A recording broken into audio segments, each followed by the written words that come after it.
Today is the topic of income from house property का ही chapter जो चल रहा था, ठीक है, वही वाला चैप्टर में होगा। लेकिन आज जो टॉपिक होगा वो क्या है तुम लोगों का पता है क्या? चलो ठीक है, हम बोल देते हैं। More than one self occupied property, इसका मतलब क्या है? देखो पहले हम वो लिख लेते हैं क्या हो रहा है, ठीक है ना। तो मोर देन लिखा है ना, more than one self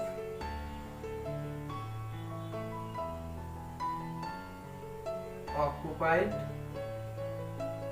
property. कौन सा वाला सेक्शन पे आएगा? अंडर सेक्शन, चलो चार्जेबिलिटी होगा इनकम फ्रॉम हाउस प्रॉपर्टी का अंडर सेक्शन 27। पहला ये चीज समझ लो, ठीक है, क्या more than one self occupied property, इसका मीनिंग क्या बोल रहा है पहले इसको समझो, ठीक है। यानी कि फॉर एग्जाम्पल एक बंदा है, उसका नाम है क्या? अशोक। क्या बोल रहे हैं हम? अशोक, ठीक है ना। अशोक नाम का एक बंदा है, ठीक है, उसी का, ठीक है, उसी का एक हिसाब प्रॉपर्टी है। मान लीजिए उसी का 3 प्रॉपर्टी है, ठीक है, एक कलकत्ता पे है, एक दिल्ली पे है और एक मुंबई पे है, ठीक है। क्या बोल रहा है? वो बोल रहा है कि मेरा जो तीनों प्रॉपर्टी है, ये तीनों प्रॉपर्टी में हम खुद रहते हैं। कैसे रहते हैं? हम क्या करते हैं, मेरा परिवार तीनों जगह पे रहते हैं, हम तीनों जगह में साल में कुछ दिन हम क्या करते हैं, हम तीनों जगह पे रहते हैं, ठीक है। तो हम तो ये प्रॉपर्टी खाली रहता है, हम भाड़े पे नहीं दे रहा है ना। ये जो तीनों प्रॉपर्टी है, ये तीनों प्रॉपर्टी हम खुद जब यहाँ पर रह रही हूँ तो हम क्यों भाड़े पे दूंगा, ठीक है। भाड़े जब नहीं देंगे तो हम थोड़ी ना, इससे कोई बिजनेस हो रहा है ना, कोई तो बिजनेस भी नहीं हो रहा, तो इसका टैक्स क्यों भरूं मैं, ठीक है। तो इनकम फ्रॉम हाउस प्रॉपर्टी का एक्ट जो था, वहां पर इनकम टैक्स एक्ट ने अंडर सेक्शन 27 यहाँ पर लिखा है, ठीक है। यहाँ पर क्लियर कर दिया, क्या क्लियर कर दिया कि अगर किसी व्यक्ति एक से ज्यादा प्रॉपर्टी होल्ड करके रखता है और बोलता है हम सेल्फ ऑक्युपाइड करके रखा है, तो क्या होगा, ठीक है, इसका ट्रीटमेंट कैसे करना पड़ेगा? तुम लोग बोलो, तुम लोग क्या समझते हो कि यहाँ पर क्या तीनों ही प्रॉपर्टी का एग्जम्पशन मिलेगा? एक्चुअली क्या होता है, रेसिडेंशियल जो प्रॉपर्टी सेल्फ ऑक्युपाइड, एसएससी जो बिल्डिंग में खुद रह रहा है, वो तो एग्जेम्प्टेड होता है ना, वहां पर तो कोई टैक्स नहीं होता, उल्टा वहां से बेनिफिट मिलता है। तो यहाँ पर देखो, यहाँ पर दिल्ली, कलकत्ता, दिल्ली, मुंबई तीनों फ्लैट है, तीनों प्रॉपर्टी है, तीनों में ही रहता है, तो तीनों का एग्जम्पशन मिलेगा थोड़ी ना। ऐसा करेंगे तो गवर्नमेंट तो कंगाल हो जाएगा ना। तो क्या होगा, इसका एक सॉल्यूशन अंडर सेक्शन 27 में दिया हुआ है, ठीक है। फर्स्ट क्या पॉइंट लिखा है देखो, अंडर सेक्शन 27 में, ठीक है, अंडर सेक्शन 27 में प्रोवाइड किया है। फर्स्ट कंडीशन क्या दिया है? इन सच, आप लोग नोट भी कर लीजिए, ठीक है ना, तो आराम से नोट कर लीजिए, हम बोल रहे हैं अब लिख लीजिएगा, ठीक है। यहाँ पर देखो,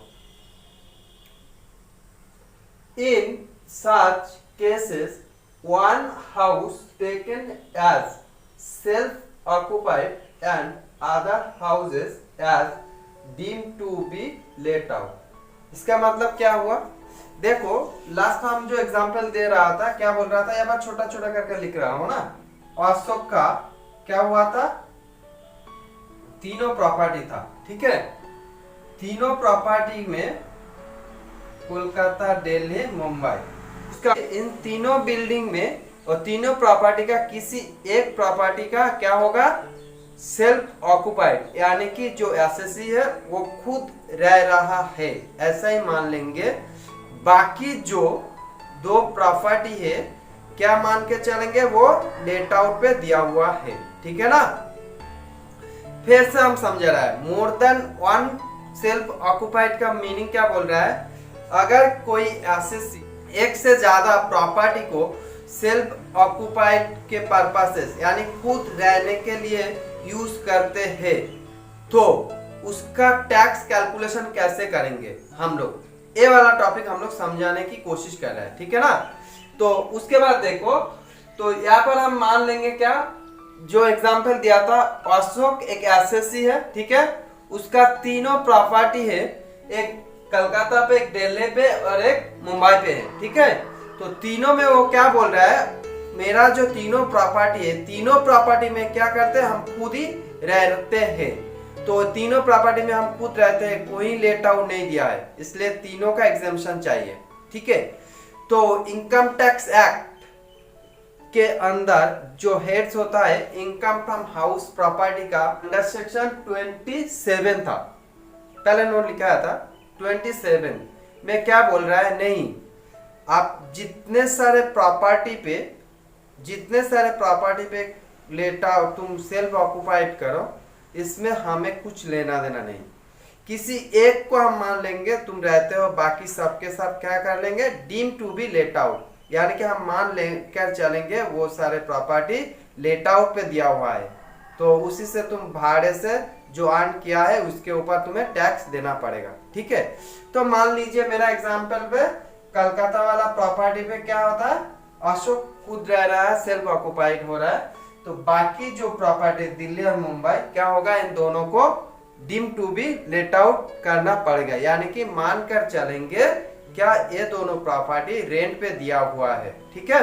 पहले नोट डाउन कर लेते हैं, फिर हम लोग समझने की कोशिश करेंगे, ठीक है। क्या लिखा है देखो, इन सच, ठीक है, cases income should be computed under various option. क्या बोल रहा है, ऐसी केसेस पे कौन सा वाला केस है, जो वाला केस अंडर सेक्शन 27 पे आता है, ठीक है, वो वाला केस हम लोग सॉल्व करेंगे, ठीक है।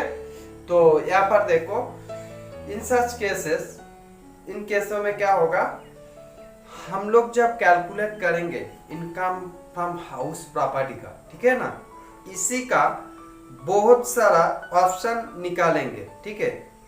तो जो ऑप्शन निकालेंगे हम लोग, उसी वाला ऑप्शन में जो सबसे लोएस्ट इनकम होगा, ठीक है, उसी इनकम को हम लोग मान लेंगे, क्या मान लेंगे हम लोग, उसी इनकम को हम लोग मान लेंगे क्या, ये लेट आउट है, deem to be let out है, ठीक है ना।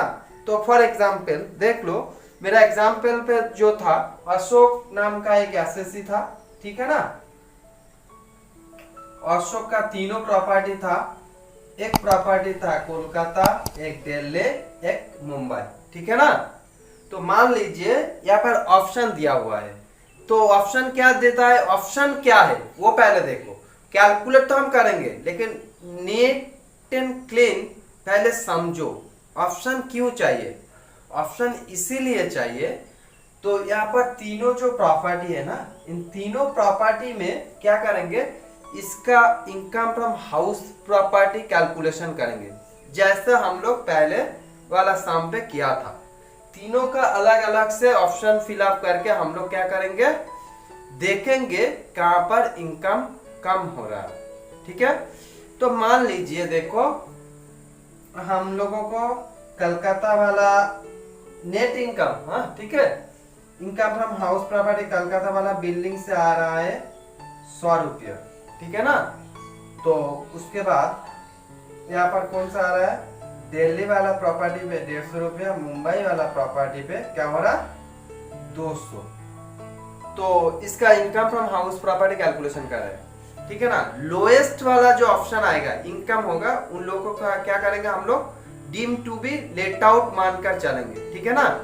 क्यों, क्योंकि देखो जहां पर इनकम ज्यादा है, अगर वो वाला प्रॉपर्टी हम लोग deem to be let out मान लिया तो क्या होगा, हम लोग का टैक्स ज्यादा देना पड़ेगा ना, तो इसीलिए इनकम टैक्स अथॉरिटी ने क्या किया, हम लोगों के पास एक ऑप्शन दिया हुआ है, बोला है कि बंदा देखो तुम एक काम करो, तुम तीनों प्रॉपर्टी पे रह रहे हो, हमें कोई दिक्कत नहीं, तुम एक कैलकुलेशन करो, तुम जिस जिस बिल्डिंग पे बोलोगे क्या ये वाला ये बिल्डिंग और वो बिल्डिंग, ये दोनों को आप लोग deem to be let out मान लो और एक बिल्डिंग को हमें क्या सेल्फ ऑक्युपाइड कैलकुलेशन करना।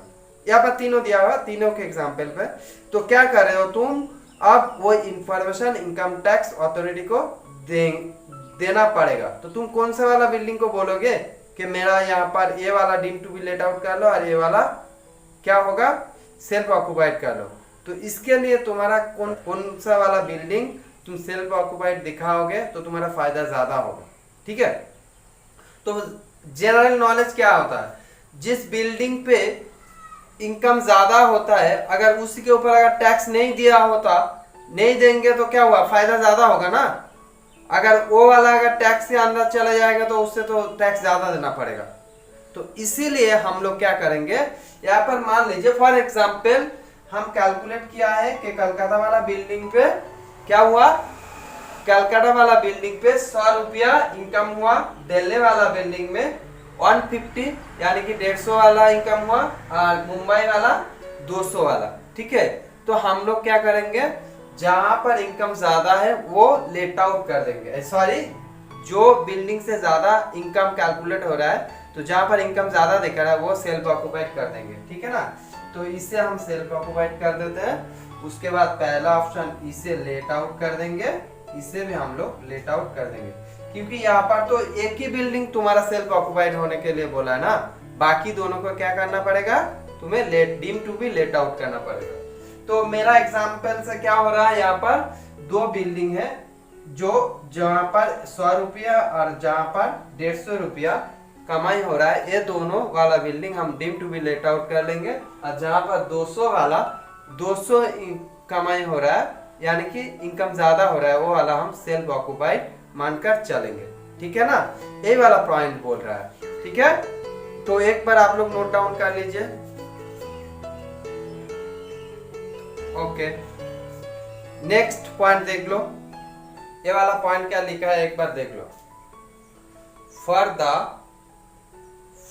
The houses which deem to be let out, the respected rent is considered to be GAB। इसका क्या मतलब है, पहले समझो।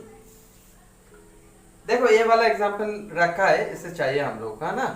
तो देखो हम लोग जीएबी का मतलब क्या है, ग्रॉस एनुअल वैल्यू।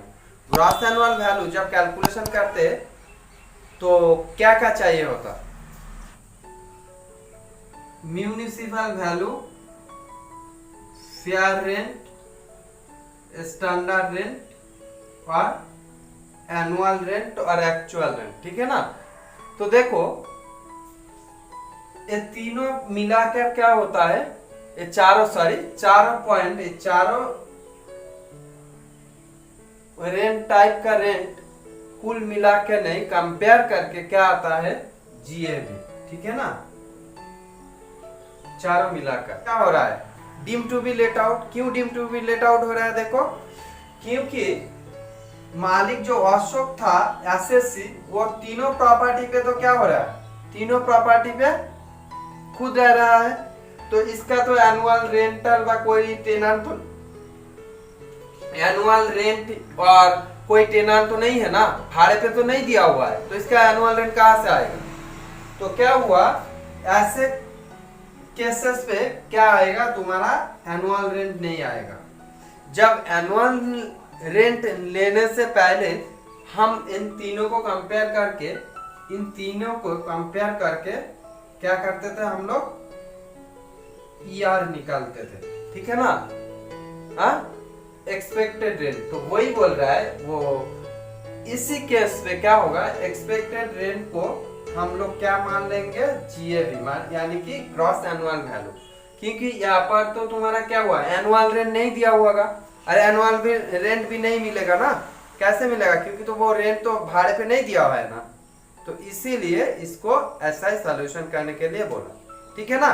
टॉपिक था जो इनकम फ्रॉम हाउस प्रॉपर्टी का एक वेरी इंपॉर्टेंट टॉपिक था। क्या टॉपिक था?